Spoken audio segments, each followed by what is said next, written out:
In the latest episode of Hack My Growth, I'm going to walk you through the strategy that I use in order to find the right topics for my SEO strategy.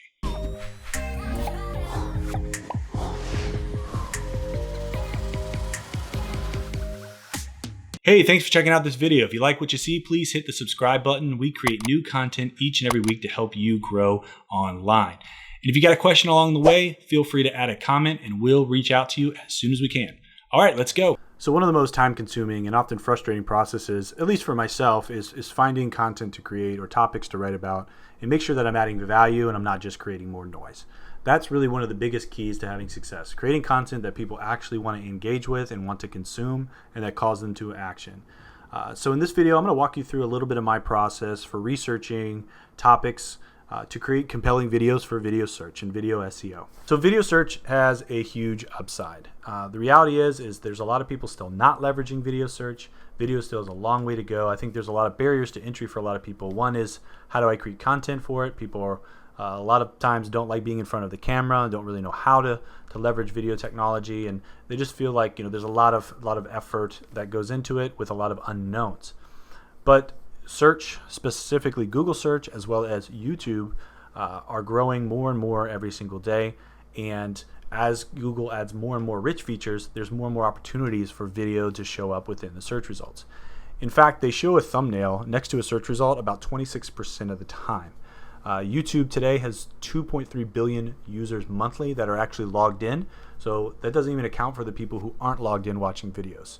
Considering there's 7 to 8 billion people in the world, we're looking at a quarter of the world is using YouTube to look for information. And this is not just something for B2C companies. Like, anybody can leverage YouTube or video search, specifically B2B companies as well. Over 50% of B2B decision makers are using YouTube during their research process.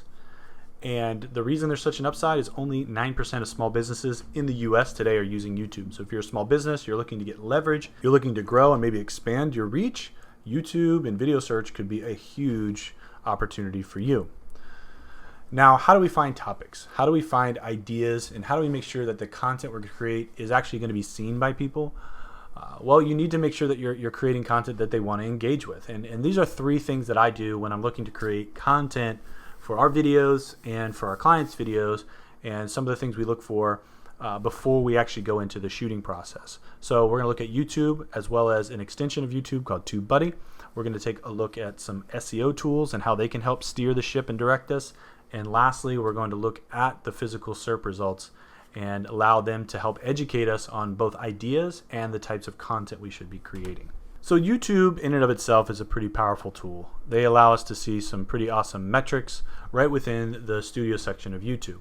To get to your studio section, you just click on your icon, you click on YouTube Studio. If you want to look at the analytics and got an idea of what people are searching within your channel and how they're finding you, this is a great place to start. Now, if you don't have a YouTube channel, you can't have these metrics because you obviously have nothing to create. But if you have created stuff, this is where you can use your analytics to help you create more of the type of content people like. So you just click on the analytics section, and the first thing you can do is check out reach. In the reach section, it's going to show you how people came to your channel and some of the terms that they've used in order to find your content. So you scroll down a little bit and you'll see YouTube search. And this is where we can look at those search results or the terms that are driving people to our videos. Now, I like to look at this as far as themes and topics. So for instance, my number one right now for the last 28 days is schema.org. Now, the great thing about schema.org, there's over 700 different types of schema. There's a lot of people who are interested in learning how to leverage structured data. This is an area that I've devoted a lot of time and energy in for myself. And so I really have almost an endless pool of content. As schema continues to update and create new content, I can create videos around all those different types of markups. And for the most part, this is what's driving a lot of traffic and visibility to my channel. I know that my audience is interested in schema.org, so I can use this information based on the views and based on the views and the average duration and how many percentage of people view these videos. I can really use this information to help create more content. I can also go down and look at some others. I don't just want to look at views. I also want to look at what engages people. So Google page experience update. Anytime I do an algorithm update, right? Seems people engage with that. Schema markup here. Structured data is another topic. Google Data Studio. I'm looking for videos and topics that people spend time really investigating what I'm talking about and listening, right? So I want to create content that's going to drive engagement. So this is a great place to start if you have a YouTube channel, to kind of take these topics and look for long tail opportunities and variants off these. You could take something like schema markup for WordPress. See, that's a long tail opportunity. Maybe I could do schema markup for an HTML website, or schema markup for Webflow. There's tons of different things that we could leverage and spin off of that to create other related pieces of content that might be in something that my audience is looking for. But if you are a YouTube user, or you're not yet, or you want to get into YouTube and you want a little bit more YouTube specific research, you can also leverage a tool called TubeBuddy. So you might have noticed this little icon up here that says TB, that stands for TubeBuddy. Over here we've got Keyword Explorer, which we can look at using TubeBuddy.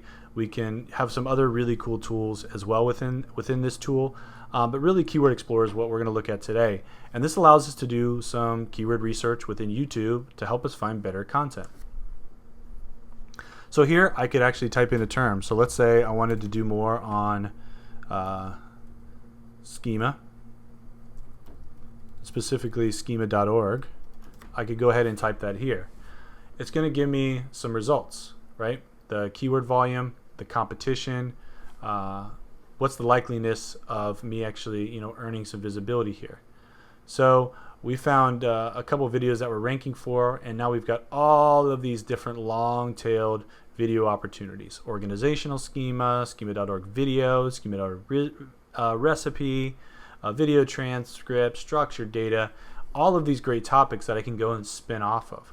But I don't just look at YouTube. I can actually look at what is Google showing, some of the related results from Google search results. I can look at video topics. And some of these aren't going to be relevant, so you've got to dig through these to make sure that you're finding video topics that might be good. Notice there's a lot of what is, how to. So I can say, maybe I need to create some how-to videos. Maybe I need to create some what is type videos.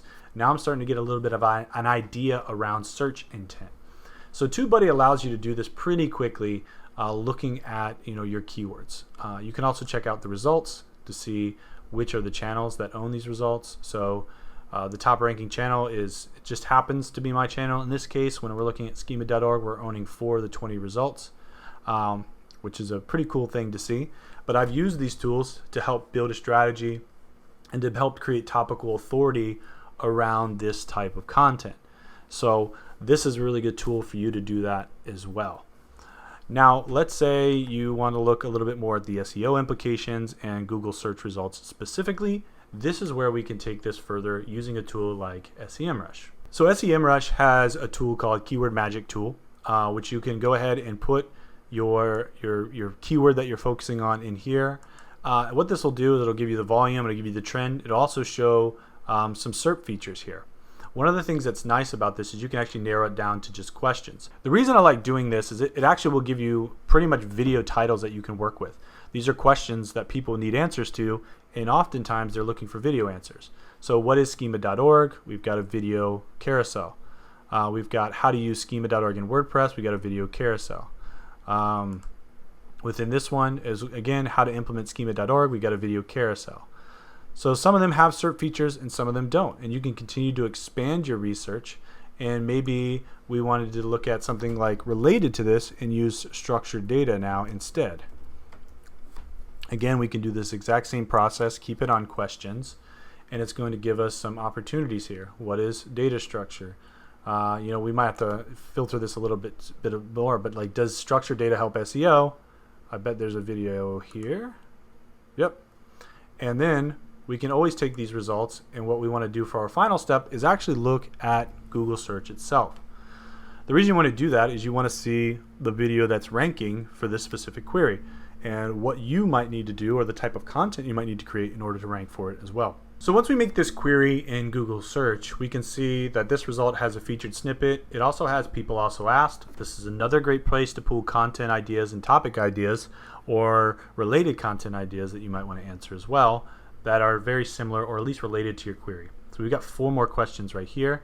As we scroll down, we can kind of see the certain results that Google's pulling in, like what is structured data, best practices, understanding how it works, how important is it, as you can see.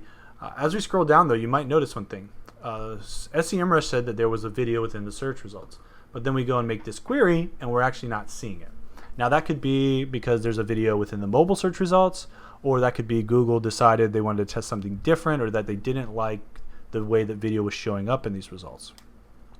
This doesn't mean we're all for loss here, because as you can see, we've got the videos tab up here within search. If we click on this, we can see some videos that are ranking. So Yoast, what is structured data? Neil Patel's how to add structured data to your site. Here's one that's talking, Matt Cutts is talking about structured data. So as we can see, there's lots of different videos here. And what we can do is we can leverage this results to look at answering this question. Now, one thing you might notice, there's nobody that has the video, does structured data help SEO? So that might be a good video topic to cover.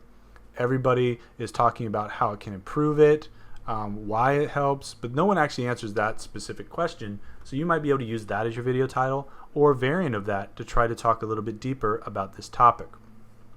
Doing video research and video topic research is not as simple as logging into a tool, making some queries, exporting the results, and going after it.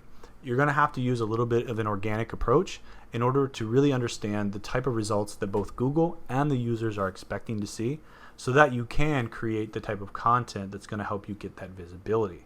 Now, there's one thing to notice. All of these are coming from video sites like Yoast, Neil Patel, FreeCodeCamp, WebFX.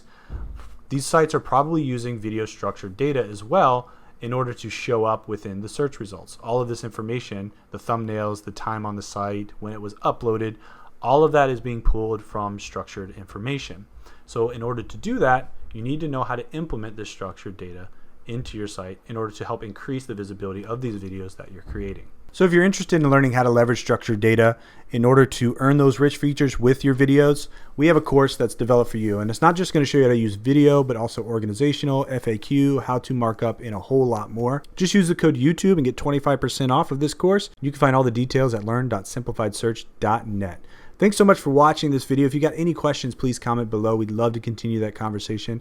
If you're using any different tools too that we didn't mention today that you find helpful while creating that video content, please share that as well. Thanks again for watching, and until next time, happy marketing.